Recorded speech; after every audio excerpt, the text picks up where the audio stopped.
Are you a podcaster? Maybe you've got that big idea and you're looking for a network to join. The multi-award-winning Ozcast Network can get your content to eyes and ears all over the world. Join now for the first month free, and you could be featuring this sound at the beginning of your podcast. Ozcast. Simply head to ozcastnetwork.com for details. It's The In Show, Australia's only show dedicated to innovation from Adelaide, Australia, and across the globe.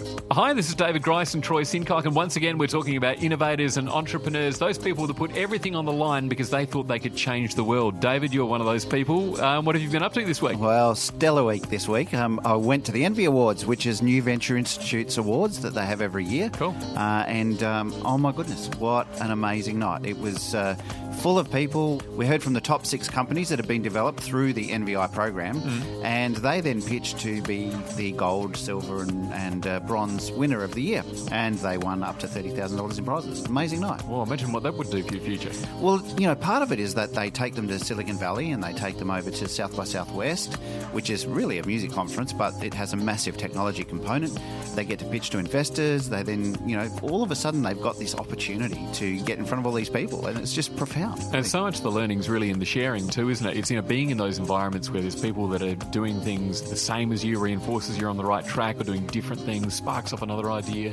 Yeah, no, it's just incredible, and some of the things that were shared with us the other night was just unbelievable. So, and what about your week? Yeah, had an eventful one. I was up on the Gold Coast and went to the CBAA Awards. That's the Community Broadcasting Association of Australia. So all the community radio stations in the country, of which there's 443, lots of those were represented up there over 3 days. What we discovered was the future of radio is looking very different than we thought it was going to look about 10 years ago. You know, podcasting is what it's all about. A lot of talk about autonomous vehicles, what that will mean for radio, and also Apple CarPlay, what that means for people, and effectively, I suppose, looking at people's choices of entertainment being taken away from them and just based on their habits being predetermined. So effectively you sit in the car and the car would tell you what you're going to like. So what did you learn about autonomous cars in the sense of radio? It really was that, you know, if you turn the car off at the moment, for many vehicles you'll be listening to a radio station, you get home, then you go to sleep, wake up, turn the ignition, the radio station is there once again. So, you know, your favourite radio station is always there, you don't have to do a thing. Whereas Apple CarPlay effectively takes you back to the home menu, which is just like a phone, like the home screen on your phone, and you look at your phone and then you have to make a choice from there. It would be the same for radio. So people don't necessarily have the radio station staring them in the face again, which goes to show, you know, why so many of us are listening to podcasts, and we're already taking steps in that direction. And I suppose the entertainment and the technology now is just reflecting the change in what humans are doing. Massive disruption on the way there, Troy. On the show today, we're joined by another 2 innovators in a couple of fields that we're very, very passionate about. Yes, music and sport. I don't know how this has worked out. This is the 21st episode, and finally we're doing a show where we're both really in love with each of the subjects. Yes, we've got Sam and Eddie from Wax Lyrical, which is a vinyl subscription service, and they're delivering a sense of discovery every single month, and while allowing you to build up your record collection. Fantastic. And we're speaking with Nick McCardle, who's the General Manager of Strategy and Projects at the Adelaide Football Club, about how they're leading the way in the AFL with innovations that are reinventing what it actually is to be a footy club. Now here's Claire with more in news, including a story about a man who's made an Iron Man suit that allows him to fly. What else have you got for us, Claire? Thanks, guys. In East London, designer, researcher and engineer Ross Atkins is using his skills to develop technology that helps those who need it most. At the moment, Ross is working on a project called Responsive Street Furniture. He's been following 70 different blind people over 8 years to understand more about how they move through the streets. His aim is to use the research findings to create streets that can adapt to a person's specific needs, whether that's needing more time to cross the road, brighter lights, chairs that fold down from the walls, or street posts that provide navigation information. Street users are provided with a Bluetooth tag powered by just a watch battery. It's programmed to suit the specific needs of the user, so when they come across a responsive item like a linked road crossing, the technology will provide the user with more time to cross. Ross's ideas have the power to change the world and make life easier for people with disabilities. Doctors in Italy and Germany have successfully grown human skin to save a young boy's life. In 2015, 7-year-old Hassan was taken to Ruhr University Hospital in Bochum, Germany, with blood, blisters and open wounds covering almost 80% of his body. At first, the doctors tried treating his rare genetic disease with antibiotics, but they didn't work. They also tried transplanting some of the father's skin, but Hassan's body rejected it. Finally, late last year, plastic surgeon Tobias Hirsch was successful at transplanting lab-grown human skin to most of Hassan's body. The skin was grown by expert stem cell biologist Michel De Luca. He took a small 4-centimetre square biopsy of a healthy part of Hassan's skin, genetically modified it and slowly grew it in Bologna, Italy at his Centre for Regenerative Medicine. This was the first time that doctors proved that skin could regenerate and thrive with the help of genetically modified skin cells. Hassan's new skin continues to thrive and is even able to sweat and grow hair. The doctors are currently testing the same operation on 2 others to see whether this could become a more common medical procedure. A man in Britain used his homemade gadget to break the Guinness World Record for flying. Innovator Richard Browning successfully beat the prior record of the fastest speed achieved in a jet suit controlled by the body. Richard reached a top speed of just over 51.5 kilometres per hour in Laguna Park in Reading on Guinness World Records Day. The gadget is an Iron Man suit lookalike, as it has 6 easy-to-control jet engines, which are similar to those used in aircrafts. 2 engines are located on the lower back to provide stable thrust, and 4 are attached to the wrists to help the user direct, brake and accelerate. Plus, it seems to be smaller, safer and less bulky than other jetpacks. But this isn't a one-hit wonder. Richard founded a startup called Gravity Industries earlier this year to try and reimagine personal flight and the future of aeronautical innovation. His endeavours could have a huge and lasting impact on commercial aviation and entertainment industries. I don't know about you, but I can't wait to get my hands on one of these things. And that's what's in news this week. Well, what about that, David? Soon we'll be able to fly. Well, you know what? I actually remember as a child, I saw some cartoon that had that kind of suit. And I just remember thinking, do you think this will ever be real? Actually, you know, I actually remember a James Bond film that they had the same thing as well. James Bond himself had a backpack and went for a fly as well. Wouldn't that be absolutely amazing? I mean, we're talking about autonomous cars and, you know, being able to get around without having to worry about the road rules. There's a whole lot of implications with that. But if you're literally just flying from one place to the other, maybe you sort of tie up your suit out the front like a bike. I mean, that is unbelievable, really, isn't it? Look, it is. And actually, I don't know whether you saw any footage of it, but I did. And I wonder how much training the guy had to put himself through to get his balance, because I figure it'd be kind of a very unusual feeling. It would be genuinely frightening, wouldn't it? I mean, I'd love to see all those, you know, times it didn't go well, because, I mean, there'd be a lot of opportunity to get really hurt in those situations, surely. And you notice when he tested it, he just tested it over water just in case he crashed. He's a very smart man. We're talking innovation on The In Show, and you can check us out at theinshow.online Facebook and follow The In Show on Twitter as well. Up next, we speak with Sam and Eddie from Wax Lyrical, a vinyl subscription service which will have you fall in love with your records all over again while adding new titles to your collection. It's all about innovation. The In Show. Adelaide is starting to be recognised as a smart city, nationally and globally. The City of Churches is rapidly gaining a reputation as the city for innovation. Smart City innovation is becoming a big part of our future. The Adelaide Smart City Studio is supporting people that are creating new smart city products and services for global markets. What we've taken for granted is now being embraced by residents and visitors alike. Adelaide Smart City Studio, creating opportunities. Hi, I'm Melissa Miller from Wandering Sound, and you're listening to The In Show. It's David Grice and Troy Sincock, and if you've missed an episode, make sure you subscribe to the In Show podcast on iTunes. While you're there, why don't you rate us 5 stars? And in the next 10 minutes, we speak to Nick McArdle from the Adelaide Football Club about esports and the other ways they're innovating what it is to be a footy club. The In Show.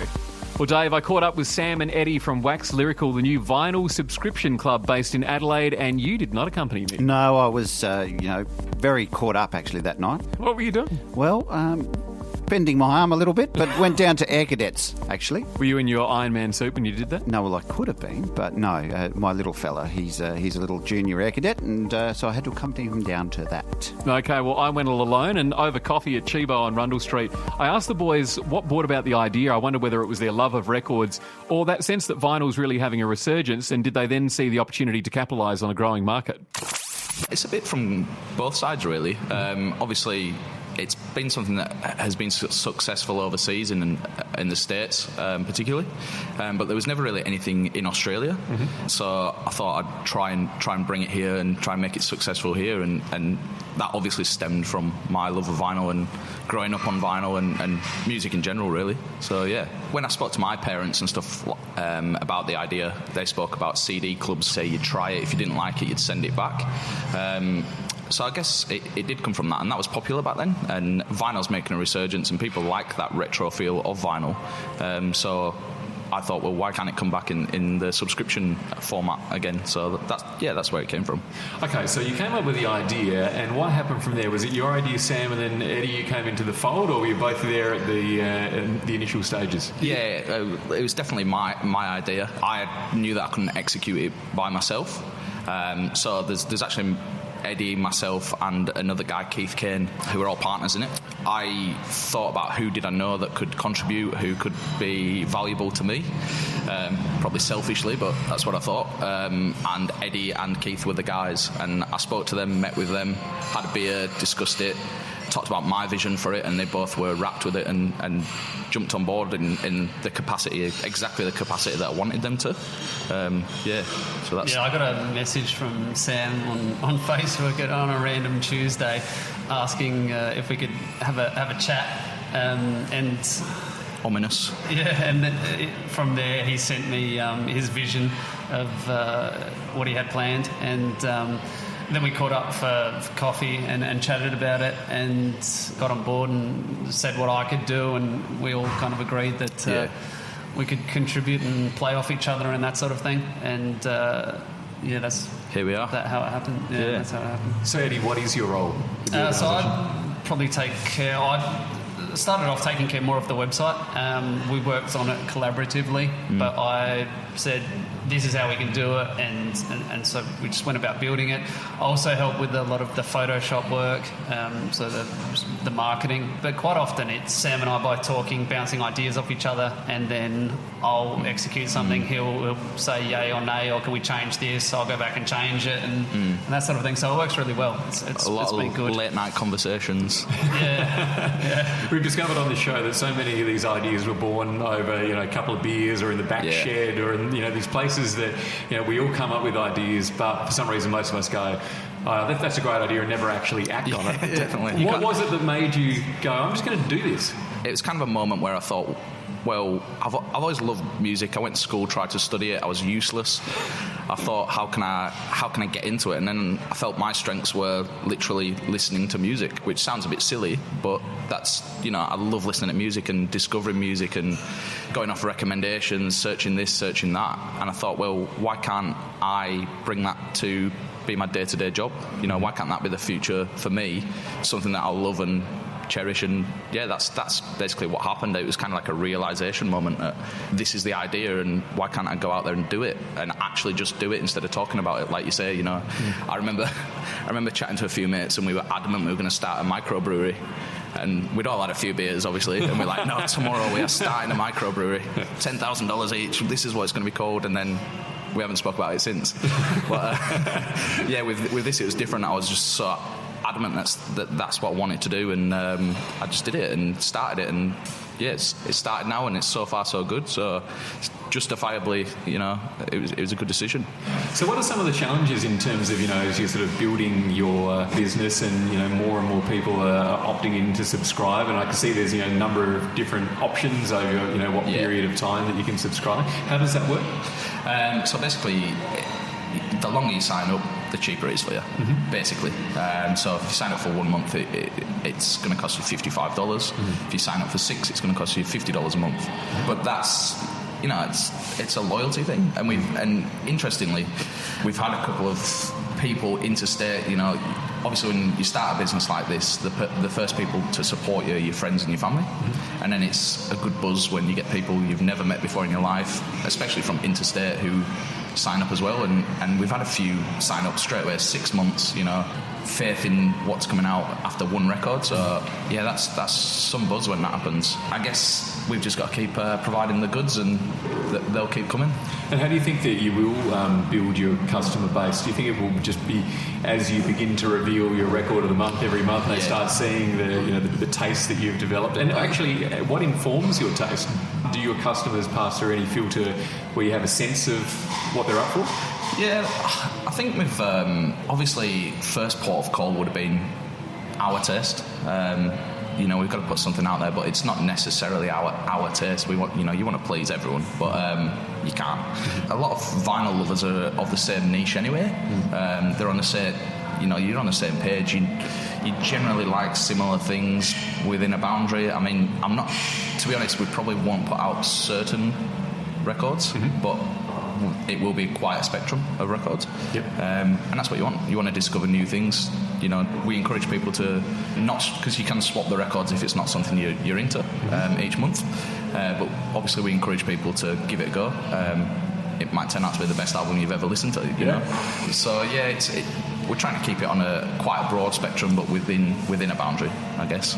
Yeah. I can really relate to this, having been a DJ for 25 years, in regards to the things that I really get a buzz out of is when people in the nightclub just support you in taking them along for a ride, rather than those pesky customers. The intent is there; they just want you to deliver what they want. And of course, then that doesn't necessarily take everyone else into account that's in the nightclub. But when people give themselves to you in that moment and allow you to introduce them to something they would not otherwise listen to, it seems to create this experience. And what I love about what you guys are doing is really that sense of discovery, not really knowing what's going to come in the post, and then just like you said, having the confidence and the open-mindedness just to step outside of their comfort zone. Yeah, I mean, it's only a record, one record a month, so there's still plenty of opportunity to buy records that you love and that kind of thing. And this could be maybe the odd one out and sort of expand your music taste and that kind of thing. So it's not too overwhelming or anything like that. Yeah, I think we also, we want to coexist with record stores. Like I love nothing more than going in a record store and digging out anything, some crap from anywhere. So we want to coexist with that. We want this to be the surprise in your month, and then you choose the rest. Do you know what I mean? Yeah. And we'll build the random factor for you, if you will. Yeah, sure. I think that's the exciting part of it. Absolutely. I really like it because, as I said, I DJ, and it's a problem because I find that I consume at such a rapid rate. I've acquired such an enormous collection, but I don't actually have the time to spend with it. And I like the simplicity of just giving something a go over a month, because we all know some things will get you immediately, and other things I know that I'll buy a record and then I'll go, oh, why did I do this? Listen to it a year later and go, oh, I get it now. Absolutely. I'm sure you in your 25 years have had countless people come up to you saying, oh, what's this song? I've never heard this before, this song's amazing. And it's exactly the same as that. We want people to listen to it, give it a go, and think, oh, they might not enjoy it first time, second time they go, it's growing on me, and then, wow, what a record, Yeah, and I think that what you're doing too is providing an access that other people find it difficult to discover the starting point. I find that when people come to me and they're inquiring about a song, either they'll ask about the song or they'll go, what do you call this music? And I personally just don't have any clear definition of what it is, so you give them the vaguest possible view you can. Yeah. And then you wonder what happens from there. Do they go online and put that in the search engine, or do they go to the CD store or the record store and try and find a section that's titled that? And where do they go from there? And I would imagine that for average people, it can be a bit overwhelming and not really knowing where to start. Yeah, absolutely. I mean, I've met a lot of people recently who just like the idea of vinyl, who want to get into it. But like you said, there's no starting point. If you haven't been... Generally, it comes from your parents and your family. It's hereditary. You grew up on records or CDs or whatever type of music it was. But if you didn't, then you're left to your own devices, really. So we can definitely help people, start discovering and start their collection. And that's the whole point. And where do you see this idea going? Obviously, it's in its infancy at the moment. You're sort of feeling your way. Do you have any sort of long-term vision in terms of what you want to achieve? Yeah. having seen the success of overseas subscription businesses, we want to do it better. Obviously, we're in Australia, and there's no place like Australia for music, local bands, that sort of thing. Our plan is that in the future, once we've got enough subscribers, that all our records will be exclusive. So you'll only be able to get them through ourselves. It's obviously a little bit difficult whilst the numbers are, just starting to grow, but that's going to make them even more collectible. There's going to be loads of like amazing colours, records that you, like I say, you can't get them anywhere else. So I think that's the end goal, just being completely exclusive, that every record we put out is an exclusive, whether it's an anniversary edition of a certain album or it's a brand new release. I think just trying to make the records as cool as possible. When you were going through this process, was there one barrier that stands out more than others where you sort of saw it and thought, how am I going to overcome this? I think probably the marketing and actually getting people on board, because vinyl record is a bit of a niche, and so if you can reach those people, I think there's genuine interest, but there's also a lot of the population that is probably quite happy listening to the radio or just Spotify's and that sort of Apple Music, that kind of thing. And so I think penetrating that actual vinyl market is definitely something that's tough and is going to continue to be a challenge, but it's something that we're probably excited about, and that's kind of the fun thing about marketing, that trying to get in there. So I think that will it's different is a challenge and will continue to be a challenge, but it's different to walking into a store, isn't it, out here on Rundle Street, where it's busy all the time, so there's people walking past and they'll see it every day. Our challenge is we've got to get to people. So that's definitely been the biggest obstacle and still is at the moment, but it's something we work on every day, don't we, to try and get it out there, and hopefully we'll get there. And was there anything other than sort of the marketing side of the business where you saw a bit of a gap in your collective skill set between the three of you?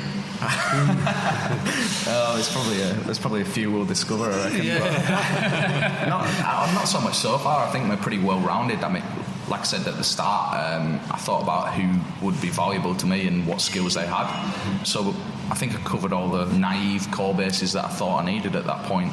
But like I say, I'm sure we'll discover some. But so far I think probably not been as complex as some other innovations and things that I'm sure you've had on the show. So like we've got our website. Sam sourced a lot of the material for record boxes to ship them out. The microfiber cloths, cleaning cloths, and we're working on getting some T-shirts and that kind of thing. And so it probably hasn't been as, I don't want to say as hard because it's always a challenge, but probably not as much involved. I think there's always been a solution. We've always thought quickly of a solution. It's obviously been hard doing it, but we've always found a solution, I think, so far. Right. Yeah. In terms of those connections that you needed to have this happen, obviously you're having to research a lot of things to get all your ducks in a line and then go, okay, we're ready to go here. Was there something that was kind of just can we just find out how to do this? I think the subscription service was a bit challenging. We had to do a bit of research and work out exactly which one was the best, and we had a few issues with PayPal and that sort of thing. So that was a bit of a pain in the bum. We had to adapt, I guess, and we're using Stripe at the moment as a payment system. And so that was a bit of a challenge, but we did get there in the end. But it was a lot of phone calls to the website sort of help team and that kind of thing. That was the boring part. It became a bit tedious in the end, but we did manage to sort it out, and it's been working really well actually. So it's been good, but worth the labour. Yes, I imagine that would be part of the difficulty too when you're dealing with technology. That in fact, in many regards, you're spoiled for choice, and you get to a point where all these things start looking the same, and you just got to make one call. Definitely, there's saturation in the market with a lot of things, whether it's website builders or subscription payment methods and credit card payment methods and all of it. So it's definitely. It can analysis by paralysis or paralysis through analysis or whatever, it's just too much. So it definitely does make it hard. And what about in terms of concerns that you're dealing in physical product? I really get that people are listening in all sorts of different ways now, and it seems that vinyl's really sort of swung back into favour. Do you think this always has to be a tangible product for you with this model? For me, vinyl is my favourite form of music. You know, I do listen to everything else. I don't really listen to CDs anymore because they're rubbish. But it's got to be vinyl for me. I mean, it's weird because I read up a lot of stats, a lot of statistics when I was coming up with the idea, and one of the weirdest ones I found was that 7% of people who own vinyl don't actually own a record player. They just have vinyl because it's cool. It's like, you know, you can put vinyl on a shelf, never open it, and never listen to it, and it still looks good in your whatever room in your house, your bathroom. So yeah, I think for me it'll always, the main meat of the business will be the vinyl and the subscription, because at the end of the day that was the dream. Let me say, it is cool to own vinyl, except when you need to move house, when it is the worst idea you can possibly come up with. It's terrible, particularly if you live upstairs. Well, I moved here from the UK in 2009, and my dad must have had, he probably would have had 300-400 records, and he left them all there, so it's too hard to get them over here. Something he regrets now, but yeah, that's all right, isn't it? It's worth the effort carrying it up a few flights of stairs. No, absolutely. In the end, after the 7 days it took to get it there in the first place. Now, before we go, what about one album or an artist who you think really put you on this track? Was there something that you heard that had you go, this is got to be my life in some way? I don't want to give too much away because one of the albums is actually next month's record of the month. Okay. And that for me, I listened to that album, and it was just like, it blew my ears off, and I thought, this is amazing. So it's a 50th anniversary edition of Otis Redding live in Europe. So that actually is a Record Store Day exclusive, which is the 27th of November. So we've been lucky enough to get hold of enough copies of that. So I actually listened to that album on Spotify, not the 50th anniversary edition, the original version. And that for me was one of the things where I thought, wow, what, I just thought this is amazing. This would sound so good on wax. And a few other ones like the Jam records, Smith's records and stuff like that. And another one, interestingly, was the Avalanche's last record. My brother bought me that for my birthday when it came out, and I put it on the turntable and played it, and it was kind of like just surrounded me, and I was just like, this is amazing. You don't get this from any other platform of music. So I think those were definitely the ones that kicked off that extra level of passion, I think. Yeah. Fantastic. What about you, Eddie? Was there a musician or an artist, maybe it was something your family were listening to when you were growing up that stuck with you? Not as much, to be honest. I trust Sam's taste in music a little bit more than my own. And I feel like you've skipped out on this somehow. You've got some deep, dark secret from the past you just don't want to reveal. It's a bit like that. Well, my dad grew up listening to a lot of Elton John and a lot of Rod Stewart, and so I just totally rejected that and decided to go in a completely different direction. That's how I formed my taste. No, I guess I'm probably not quite as not out there, but I'm not exposed as much as Sam to the music and that kind of thing. I'm a little bit more straight down the line. But I suppose in many regards that must be why this works, because you can really put yourself in the shoes of the customer. Definitely. I mean, Eddie's probably more top 40.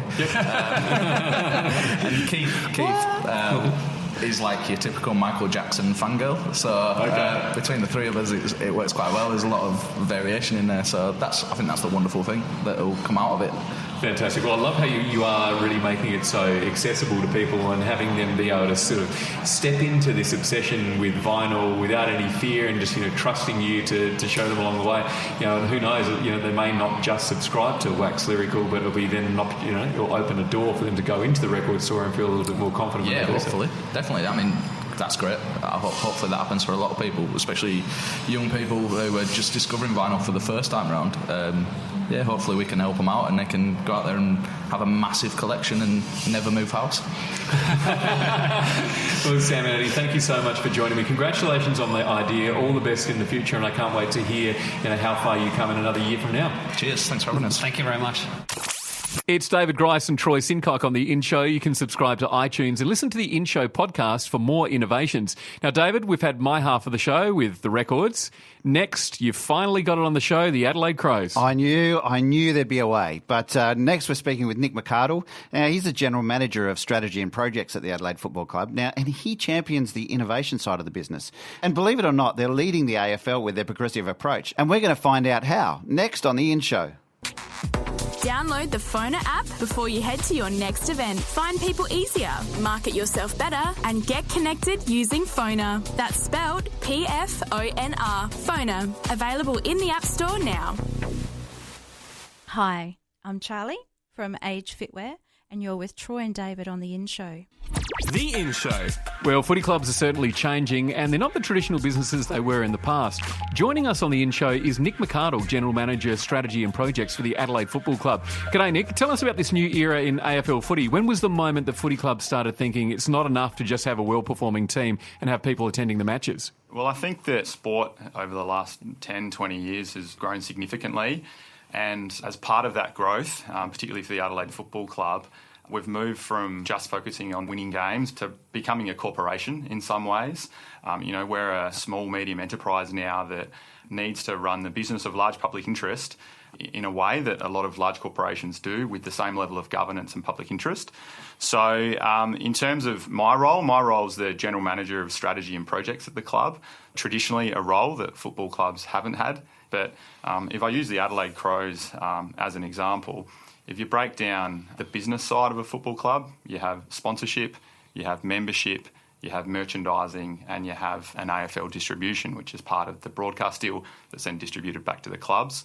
The Adelaide Football Club is a really well-run club with a fantastic supporter base. We've got 600,000 supporters and we've got over 70,000 members. What that means is we're the highest attended team in Australian sport on average across the last 3 years. So from a membership business, which is a major part of your portfolio, there's limited ability to grow revenue in that respect because you've got the physical constraint of a stadium size, and there's a price and volume piece, and there's only so much you can turn the price up. As far as sponsorship goes, sport's really trended away from let's sponsor the football club because the chairman likes football. They're becoming an important piece of a marketing spend as a vector into the hearts and minds of the supporters of our club because they care a lot about our club, and therefore if you support us as a brand, our supporters will be more likely to engage favourably with your brand and buy your products. Could you even have imagined, years ago that a role like this would be something that you would come into as part of your career? Or is this something that's just all of a sudden evolved and you've gone, I really want to get into this? Yeah, look, it's a really good question. Careers are funny things. I certainly didn't have a 10-year plan to get to this point, but I'm very, very happy that I'm at this point. For me, I was always really enjoyed business, really interested in business from innovation, strategy, mergers and acquisitions, process improvement, the full spectrum. So I found for me personally, it didn't really matter what industry I was in. I worked in defence, utilities, agribusiness. Each of them had their nuances and unique ways and unique cultural identities, and all of them I found fascinating. And I think for me, what then happened is a fantastic opportunity came up because of all of the history and the hard work and the passion that South Australia has for football, and particularly the Adelaide Football Club. And the opportunity to take a field of interest of which I was passionate about, but then in an industry which I'm also passionate about. Those two things collectively have made it awesome and something that I feel quite privileged to be in this position, and I'm really loving the role. Mm-hmm. So you're expanding into things like esports, for example. How did that come to be? Yeah, absolutely. So for the listeners that aren't aware of what esports is effectively competitive computer gaming. So with obviously the internet becoming more and more endemic and games already existing, esports became a thing that people were able to compete with others anywhere in the world in their chosen games. The way that it came to be is, like most businesses do, they have innovation pipelines. They have ways of harvesting a whole range of ideas and different things that we could go into. Adelaide Football Club is no different. We had an executive retreat, There were probably 200 different new lines of business that we were looking at. We went through a prioritisation piece on how big are they, how much sense does it make for us to be in this space, all of the things that you'd expect that we would look at. And esports progressed up and was one of the many areas that we wanted to look at. I suppose it's a long process from when the idea came to when we actually did something in the space. Just say that there was 5 things that we wanted to look at from those 200 and that were the most immediate and most high priority. Esports presented as an industry that was in sport, regardless of you want to call it a sport or not. That's a separate debate altogether. But most evidence suggested there were 1.5 million Australians that were primarily young, that were very interested in esports. Most reports suggested significant growth in the industry. PricewaterhouseCoopers, reputed brands like PricewaterhouseCoopers were anticipating 20 to 30% global growth in it. So, yeah, we were just really interested in it for those reasons. And so it's also, as you mentioned, a way to engage the fans that aren't easy to get to. It's like a marketing exercise as well, in a sense, because it's pulling these people into the Crows kind of ethos, I suppose. Is that sort of one of the points there? Yeah, I think so. If you looked at the age profile of our membership base from 0 to 100, obviously at 100 it peters away because they're probably much earlier than 100, they're no longer able to be attending games. But from 0 to 6 years old, you generally have a reasonable representation. Not many 0-year-olds are coming to football, but 4 and 6-year-olds and 7 and 8 as well, even up into about 12 or 13, because they're coming with their parents. But then life happens. Kids have got many, many options. They've got careers, they've got jobs, they've got girlfriends, they've got Netflix, the internet more broadly, gaming, sport, all of the things that would take away from their time. So the traditional path is they then drop away between 16 to 28, and then at 28 to 30 and onwards, they re-engage with football. So we saw esports as a really wonderful thing in its own right, but also as a way to continue on that narrative. When life is happening, they can associate favourably with the Adelaide Football Club. And are you the only AFL club that is doing esports? At this stage, to my knowledge, we are. Obviously, we made a reasonably big impact announcing our interest. The AFL themselves are investigating esports, and there's been a reasonable amount of press on that recently, considering using Etihad as a potential esports venue. Who knows if they'll do something more meaningful than that. Recently, a group called Bastion have acquired an esports team playing in League of Legends, and they've got other teams as well.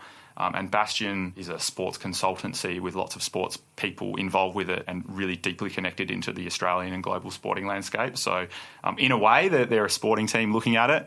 And I think every sporting conference you go to, or everyone now in sport is aware of what esports is. And so everyone has investigated it to some extent.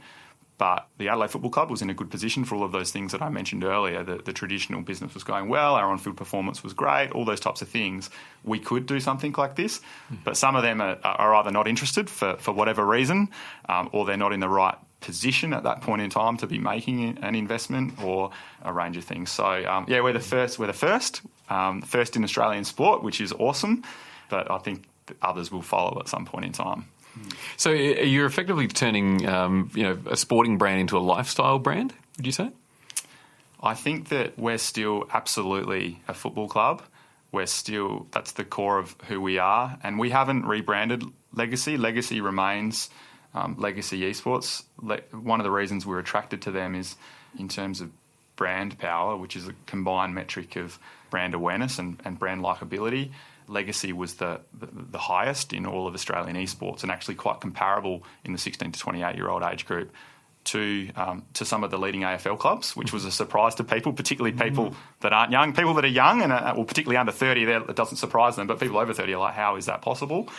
Yeah, look, I think not so much a lifestyle brand, but an innovative and progressive brand that will always have football at its core, but will do things that are adjacent to our core, so long as they make sense in leveraging the strengths and capabilities of us as a business and don't detract from football in any way, shape or form. In fact, need to contribute to football, and of course to which there's limited reputational risk. It's really important for us to maintain our reputation as a really good corporate citizen and a really a good sporting brand. Mm-hmm. I love the fact that that as a club that you are leading the way in all different sort of areas. What's exciting you most about what's to come for the Crows and the Adelaide Football Club? For innovation and for progressive things to happen, sometimes you need the right culture at all levels. I feel that we've got a CEO that absolutely embraces innovation and absolutely embraces challenging the status quo. He's young and charismatic and wants to try new things. So that excites me that there's a culture within the organisation and at board level as well. And then all through the organisation, people are keen to try new things. So culturally, I think that's the most exciting thing for me. It's probably not the usual answer. All of the normal tech trends, I love it all, love hearing about it all. Love, what do they call them? Love what Facebook, the FANGer, Facebook, Amazon, Netflix, Google, and Apple. Love what all of them are doing. Love what's happening in voice. Love what's happening in artificial intelligence and data and machine. Love it all. But to me, they're inputs to a broader innovation pipeline, and all of that is meaningless. It's just an idea unless you've got that organisational desire and that organisational appetite, and you've actually got some runs on the board. And we've, it's not just esports that the Adelaide Football Club's done that's considered innovative, I suppose. I think when you have that sort of environment where ideas can be expressed freely, it's so liberating in that situation.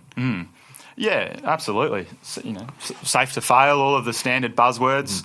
I would absolutely, if anyone came to me with an idea or let's look at this or how will this work, or I would never, ever say that's a bad idea. I would always say, I either don't understand it or try and create some context around it for us or build it out in a meaningful way for us. So you're right, it's liberating. It gives you the confidence, and I think you might try 5 different things and 3 of them won't work, and one of them will perform spectacularly and one of them will tick along. And I think that's the best way to improve a business, improve the customer experience or the supporter experience. To find those things, how far do you take it out there when you're doing those brainstorms and you come up with the 200 different ideas? I mean, how crazy does it actually get? Everyone's got their unique experiences and their unique ideas, and everyone follows different sports as well. Like, the ideas can come from anywhere. They can come from defence, from agri, from media and technology, but often they come from sport because people that work in sporting clubs like sport. You've got, the NFL, the NBA, the World Surf League, new and emerging sports like CrossFit. They're all doing different things, so you get pretty wacky ideas. Only yesterday I was reading about automating content production, so software that you can buy that filters through images of the web and filters through sounds and then just creates content for you. And it's quite compelling content. So you get lots of wild and wacky ones. I think I'm less of a, personally, if you had like innovation at one end of the spectrum, then you had, say, strategy, then business improvement, then implementation. If there was such thing as a linear spectrum like that, I put myself more in a strategy position, hence the title, I suppose. Strategy with people that have the great ideas, the true innovators, works quite nicely, because then I feel like creating the framework as to how do we assess these ideas. Do they improve the well-being of our staff? Do they improve our partners, the partner offerings? Do they support the retail business? Are they improving the match day experience? All those types of things become elements in that filtering process, plus what kind of investment is required, how mature is this technology, all those types of things. It takes what can be overwhelming into actually here's the ones that we should be looking at. And people generally, if they're along that story, don't get too upset. I had this great idea, but I do get it. It's not really going to transform our business, and it's not the right thing for us to do at this point in time. I can't think of any really wacky examples. Probably the one I just mentioned is one of those, maybe. Well, it's really exciting having a chat to you, Nick, and just understanding the degree to which innovation plays a part at the Adelaide Football Club. It seems that, really the future could be whatever you wanted to make it, as long as you continuing to engage with your fans and your members and have them help you lead the way. Absolutely. So if any of the people listening to this, I know it's listened to in quite a few different countries now. If you've got innovative ideas or things that you've seen in sports, reach out to me in some way, shape or form. I've got a somewhat small online presence, but you can find me on LinkedIn and things like that, and let me know. We'd love to consider everything and anything, obviously, like I mentioned, within the confines of those filters, and also as guided more broadly by, we do have a corporate strategy, and we do have, we're talking specifically about innovation now and the exciting future, but we need to have the leading football program. We need to be commercially viable. Our members need to absolutely love their experience and have value for money and see us performing on the field. And of course, we need to have a leading media platform. They're not negotiable, but they're not the focus of this discussion. So, Well, great to hear you're so open to ideas. And Nick McArdle, General Manager of Strategy and Projects, thanks for joining us on The In Show. Thanks for having me. It's all about innovation on The In Show, and if you know an innovator that we should have on the show, drop us a line at theinshow.online. You can check us out on Facebook and Twitter. Next week on The In Show. We're chatting with Craig Swan from Loop Labs, and Loop Labs is described as the Google Docs of music, and it's a free, collaborative, cloud-based music studio that lets anyone, regardless of any technical skills or ability, easily make, share and discover music anywhere, all from their web browser. Maybe I've finally got a chance in music, David. Well, I don't know, you've been doing all right so far, haven't you? Well, I've been pretending to. You're at least earning some money, albeit little. That's very true. Well, I can't wait to speak to Craig next week. Claire, of course, is going to have more mind-boggling innovations from around the world. And while you're waiting for the next podcast, check out theinshow.online. You can subscribe to iTunes, give us 5 stars, and find out more about this week's guests. Well, it's been another great show again this week, and we're going to talk more about what's in innovation next Monday on The In Show. Now, before we go, here's Robin Sands from Link4 Australia talking about how he got involved with the Mayor of London's office. We're in a pitch competition in Sydney at StartCon. It seemed like 1,800 companies pitching. They had 2 minutes to pitch, and then we had 3 judges sitting there holding up numbers and saying what we were getting out of 10. Steve Baxter came in, sat down, a few groans from those of us that were about to go on. You get the first one, get up there, he goes, oh, you don't know what you're talking about? 2. Next one, like, yep, you got a 3. Another one, you're a 1, you wasted my time. Got very nervous about that, and then we got up there and he asked a question and he goes, I get it. And gave us a 9. That led on to some very good introductions. We did get to pitch on the main stage in front of like 4,000. Afterwards, was actually on the balcony taking a selfie with the Sydney skyline in the background. The guy next to me was doing the same thing, and so we just started chatting. After about 20 minutes, he gave me his business card, and he was from Bloomberg in the UK. And we were talking about what we're doing in that, and he goes, well, I think we need to keep in touch. Didn't think too much more of it. He went back to the UK, and then we got an email saying, oh yeah, I was talking to Chris and he said what you've got and it's just what we need here. What can we do to encourage you to come over? And so they started working with us from that perspective. The In Show, brought to you by Adelaide Smart City Studio. Subscribe to the In Show podcast on iTunes. Presented by David Grice and Troy Sincock. News by Shannon Corvo and Claire Murphy. Music by Zach Grice. Produced by Jason Walker. A Dave and the Beanstalk production.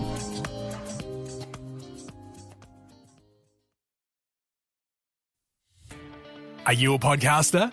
Maybe you've got that big idea and you're looking for a network to join. The multi-award-winning Ozcast Network can get your content to eyes and ears all over the world. Join now for the first month free, and you could be featuring this sound at the beginning of your podcast. Ozcast. Simply head to ozcastnetwork.com for details.